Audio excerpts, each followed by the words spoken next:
Hey, Kay. Sorry I'm late. It's okay. I'm just enjoying the day. You said you had something important to tell me? I hope it's not about Chris wanting me to join his operation, because I already told him that's not happening. I see what he puts you and the rest of his Hound Wolf squad through. No, thank you. It's not about that. It is about you. Me? I worry about you. How are things at school? Seriously? That's what you wanted to talk to me about? That group of mean girls still hassling you? You mean, are they still treating me like a freak? Hey! Look at me. You are not a freak. I am.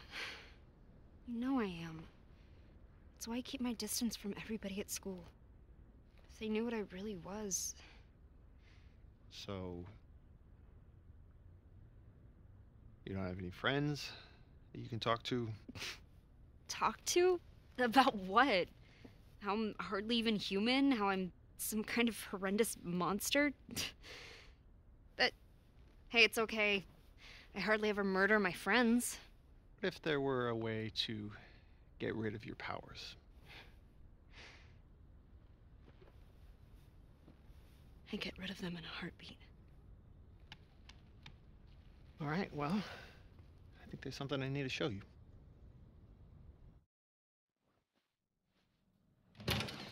You already know about Miranda and the mutamycete, how she researched it obsessively and performed experiments on human subjects. Like me. Exactly. What you don't know is that we recently found some of her research. Apparently, she discovered a purifying crystal that can remove the mutamycete from its host. Purifying crystal? If we can get our hands on one of these, we might be able to weaken or remove your powers entirely. Are you kidding me? No, but her notes are incomplete. However, I think I have an idea where we can find the rest of her research. Then let's do it. Let's find it. Where is it? In there. What? That's a fragment of the megamycete. It absorbs and stores memories from people who pass away in close proximity, including Miranda, and everything she knows. If you enter its consciousness, you might be able to solve the mystery of the purifying crystal. Wait, what do you mean enter its consciousness? So your deep connection will allow you to explore the information within. That sounds crazy. You sound crazy. Yes, Rose, but not dangerous, right? Think of it just like walking through somebody else's memories. You really think this can work? I think it's worth trying. What do you have to lose? How do I even do this? Shit, I don't know. Try reaching out to it. See what happens. Okay. Fine. What the hell?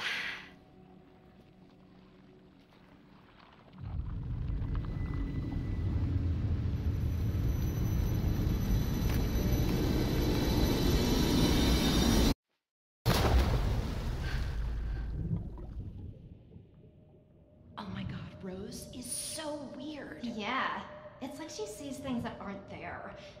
Creepy. Stay away from us, you freak. Imagine wanting to be friends She's with her. definitely Ew, not normal. something just moved on her hand. What's wrong with her? Shut up! Rose feels like Stay she's away from us, you there. Freak! Ew, something just moved on her hand. Away. Freak.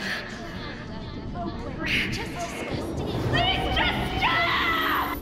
What is up, everyone? My name is Randomoth Reviews, and welcome finally to my review for Shadows of Rose from Resident Evil 8's newest DLC. So I've been really excited to go ahead and actually run through this one. I decided I was going to play on the hardest difficulty available at the time. So I don't know if there's going to be like a newer difficulty for this after, if I happen to play it a second time, or whatever the case may be. However, this DLC it's got mixed points of view from me. So I'm going to go ahead and run through all of the different ideas that I have for this kind of game, and hopefully you guys will actually enjoy this video. I know it's very hot as far as the trending page goes for Resident Evil, so I'm super excited to go ahead and see how many views this can actually get. Now, just a heads up, please be aware that there will be plenty of spoilers in this video, so if you do not want any spoilers, I am going to be running through the entire game as far as lore and stuff like that goes. So please, if you don't want spoilers, do not watch this video. I am not going to be censoring anything, and I'm also going to be putting my complete review. Alright, let's get started, shall we? Now, if you don't exactly understand what's happening with this game, I want to go ahead and let you know that you should probably watch the very first video that I made for Resident Evil Village. So please go ahead and check that out. That way it could help at least a little bit with trying to identify what exactly happened with this game. Alright, so that's just a heads up as well.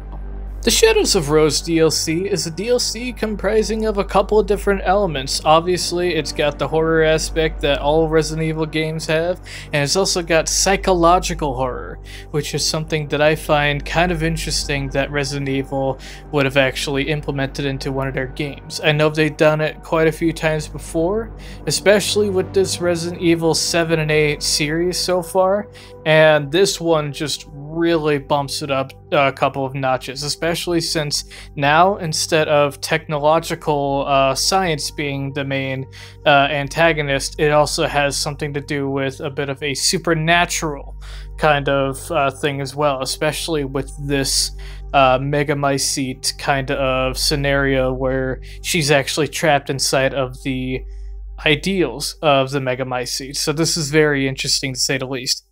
In case you don't remember, Rose Winters is the child of Ethan Winters, the main character of Resident Evil 7 and 8.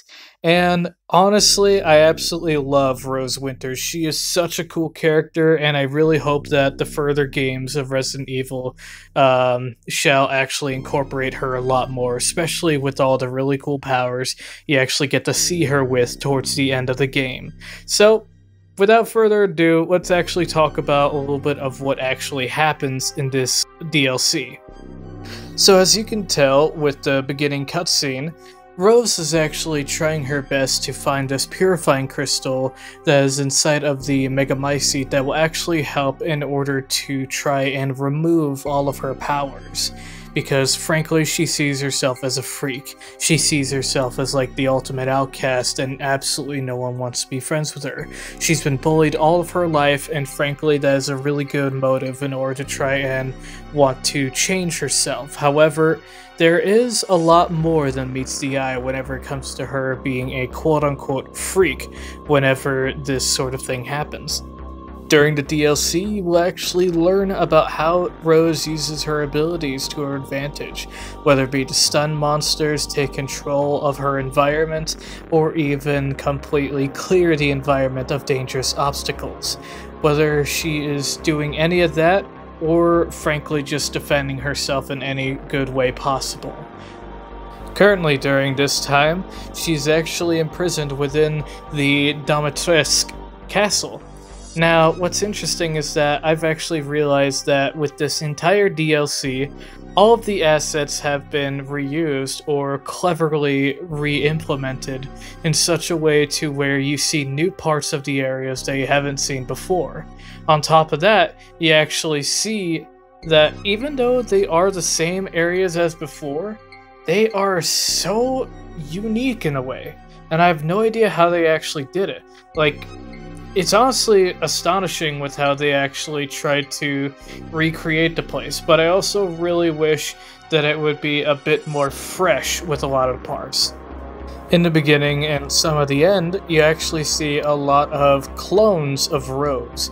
Now this is a pretty interesting concept. Frankly, I thought they were just bored and decide what would happen if we re-implemented the same character multiple times in order to have kind of like a psychological kind of aspect on that sort of part of game. However, what I've realized is that they've done something completely different with that sort of aspect.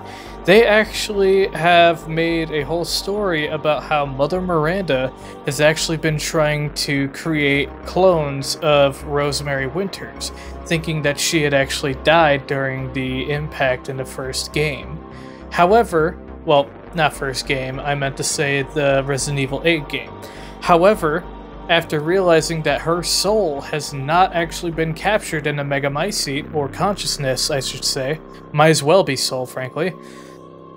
As soon as she realized that she doesn't have the proper equipment, to say the least, meaning Rose's consciousness, she can't create a proper host for Eva.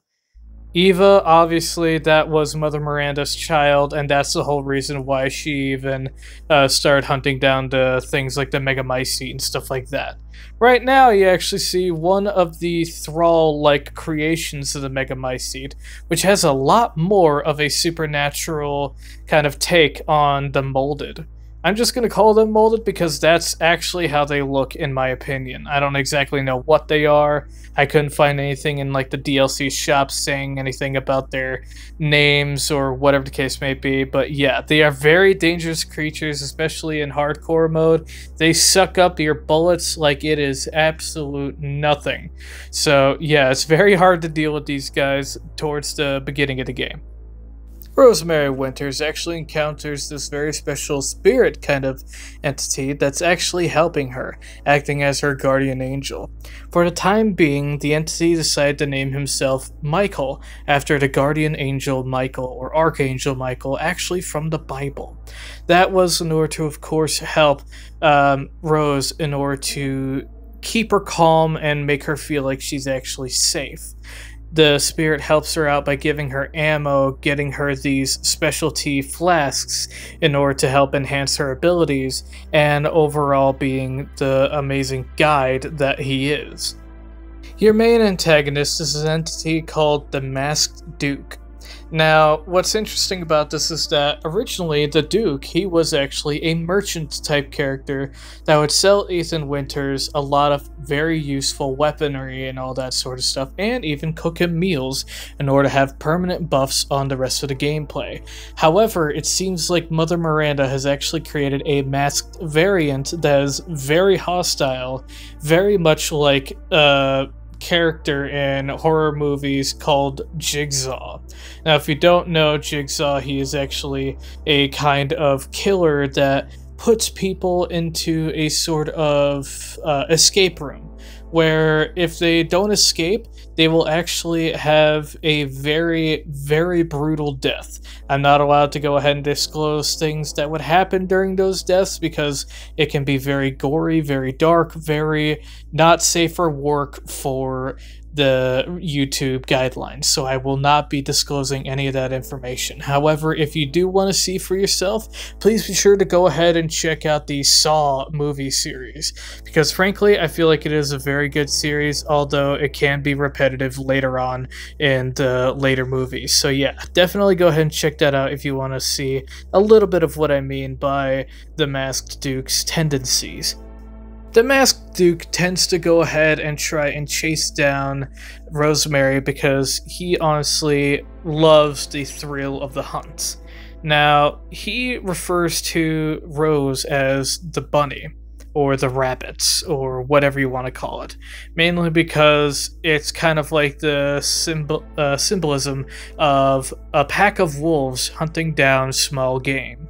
And frankly, I feel like that's very dark, very intimidating and ominous to try and, look past. So definitely be on your guard with the Duke. However, like a coward, you never actually fight him. You fight one of his minions. So I suppose it seems a bit fitting for this new form that Mother Miranda actually created. So definitely interesting to say the least, because although you can never fight the Duke in the main game, I do feel like he could be a bit powerful, but yet he chooses not to fight. However, he is a dealer on both sides of the front.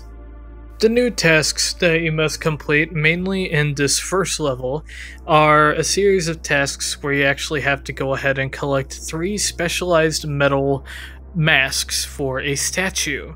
Now, whenever you actually collect the masks for the statue, it will actually unlock the Purifying Crystal. However, this crystal is indeed a decoy. So definitely don't get your hopes up, because the game would not be so easy as that. You still got plenty more suffering to go through, of course. The first section of the game, you're going to be dealing with kind of like a stalker type enemy right here. This guy, good God, he will kill you in a matter of 3 hits or less. Be careful with him. Pretty much, he was actually a creation of the Duke, which in turn was a creation from Mother Miranda, of course. Now, this guy, I have a couple of mixed thoughts based off of him. I do like his design, where he looked like he was made up of a bunch of different faces and skulls and all that sort of stuff that were kind of like screaming in agony. However, I feel like the animation was very boring. Like, I already know for a fact that they actually reused the animation cycle for the Yorhas characters, or Yorais. I don't know how to say it, but they were the really big werewolf Frankenstein characters that held like the very large weapons, whether it be like a massive hammer, massive axe, massive mace even. And I felt like that they were very boring like animations for like reusing. Like, you can only get away with so much. I feel like if this entity had a bit of a better animation sequence, then frankly he would have been a more enjoyable kind of enemy to face off against. Not something that I would not be too, how do I say it, intimidated by. We are currently now in the dollhouse, aka my worst nightmare. Currently, right now, we are going to be dealing with something that I absolutely despise in the best way possible. I am deeply terrified by moving old, absolutely destroyed mannequins such as this one, whether it be dolls or full human-sized mannequins. This actually reminds me of an SCP called 173, also known as the Living Sculpture. If you look away from it, it will actually start tracking you. It will actually start moving away as if it were a real living being. However, if you have no eye contact with it, then it will actually try and come over to kill you. As you can see, it just moved. This is actually a remodel of the Mia sculpture, or Mia mannequin, from the original Resident Evil 8 game.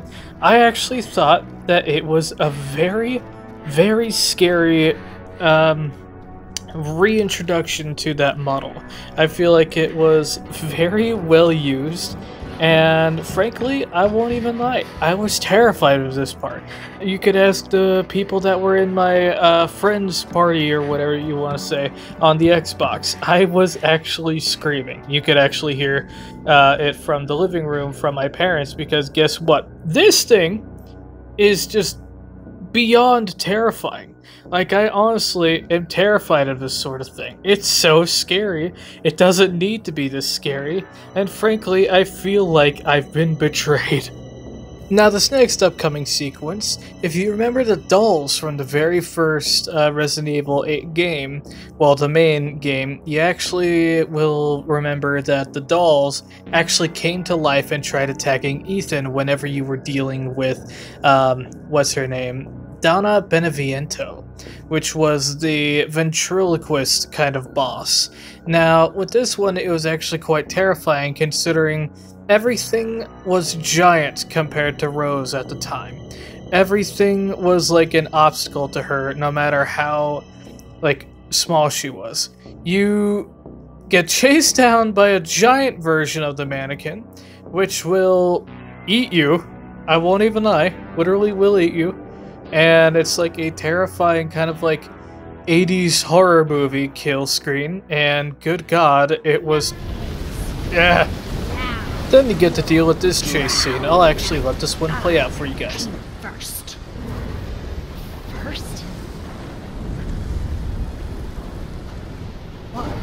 She only wants you. What are you talking about? Look at you! You are beyond worthless!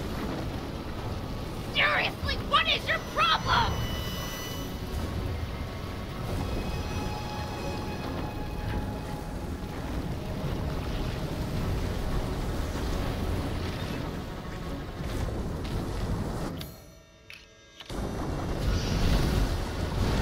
Just so mean.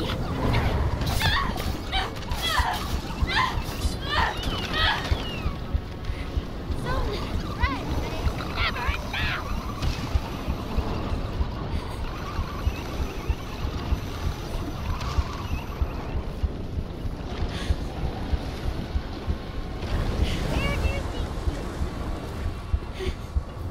Rose, stop looking back. They are going to kill you. By the way, the main boss of this sort of section, the dollhouse, is actually Evelyn. She was the final boss of the Resident Evil 7 game. However, this time you actually get to fight her, not her kind of like massive transformed old womanly self.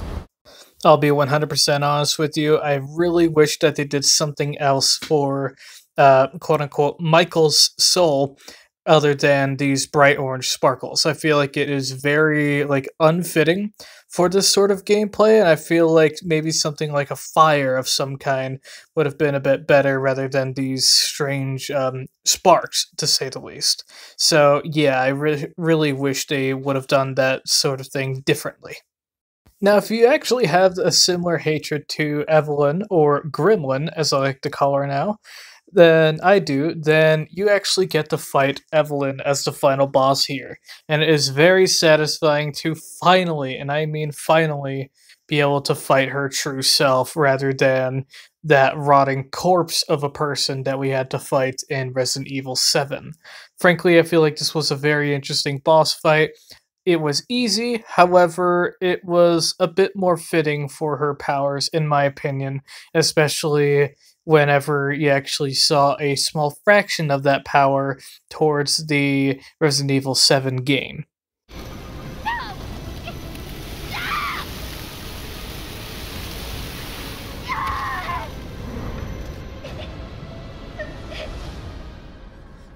I can't believe how useless I am. No wonder no one loves me. What now?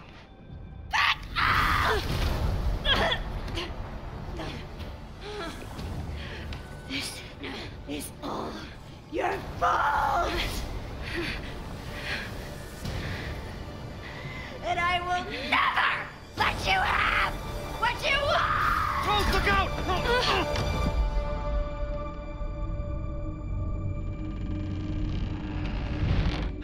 Don't give up, Rose.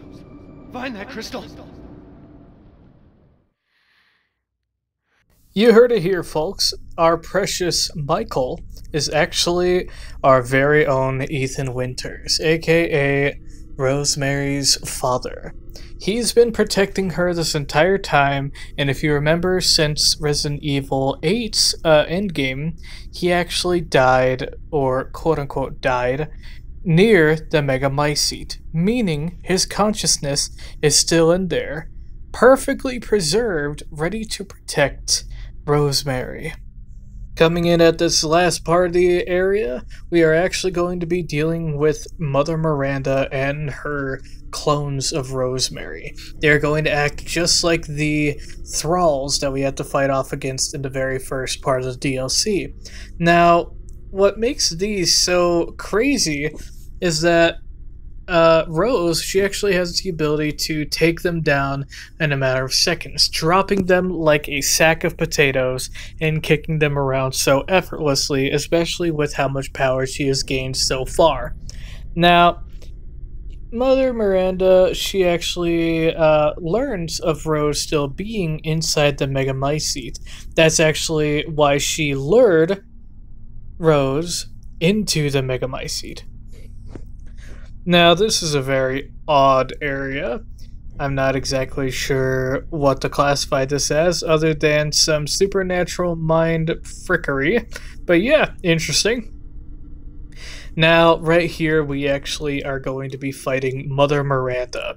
I felt like this boss fight was boring, mainly because I felt like there wasn't much of a change with the original boss fight for Mother Miranda since the last game, or Resident Evil 8.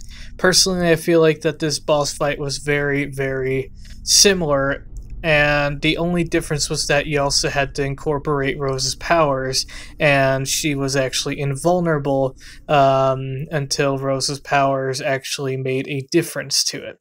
I don't know, I just felt like that this was a last-ditch effort for the game.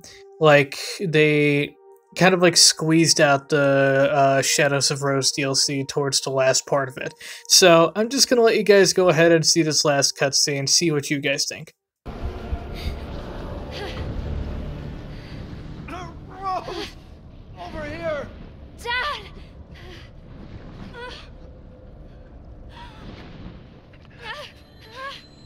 Use this! Take her down!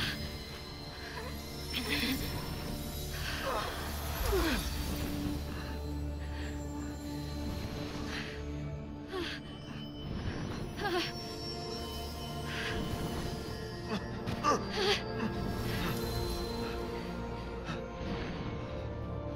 I will. Return and yield your strength to me!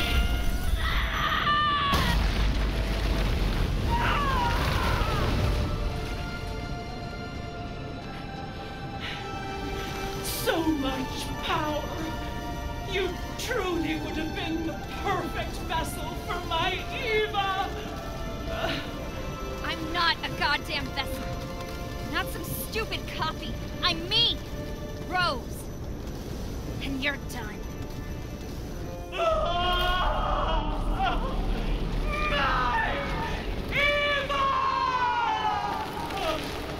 Again, little to no imagination as far as the boss fight goes. It's just a rip-off of the original Resident Evil 8. Felt like it was way too rushed. That part was just frankly really boring, and I felt like I already saw it again. You're so grown up now. And even though I wasn't there with you, I've always watched over you. I'm so sorry I couldn't protect you. All you've ever done is protect me. No. Not this time. You lost your chance. I'm so sorry. No. It was my choice. And I don't regret it one bit. If I had left you, then we never would have had this chance to talk face to face.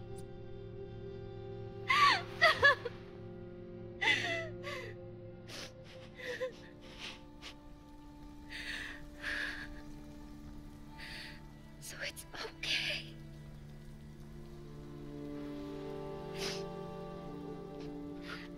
I'm okay. I'm so proud of you.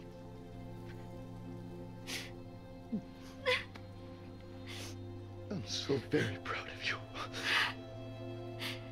I love you, Rose. I love you too, Dad.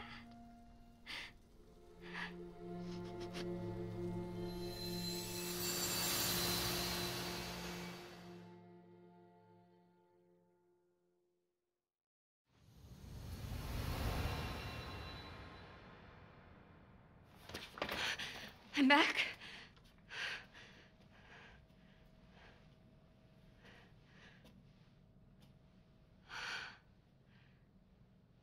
I'm back. By the way, I don't know if anyone actually caught it from the game. I know it's pretty much easy to actually figure this out if you play the game itself, but Kay, her friend, was actually a hallucination from Mother Miranda, so he actually wasn't there in the first place. However, I do think that there actually is a real Kay somewhere out there. It's just that this one in particular actually led Rose astray. And the very end scene is, of course, the exact same scene they actually saw in Resident Evil 8 Village, which I felt was, again, very lazy on their part. However, thank you guys so much for watching, if indeed you still are. Please be sure to leave a like, comment, subscribe, all that stuff, and share with your friends. Alright, thanks again guys, and I look forward to the next video. Bye-bye.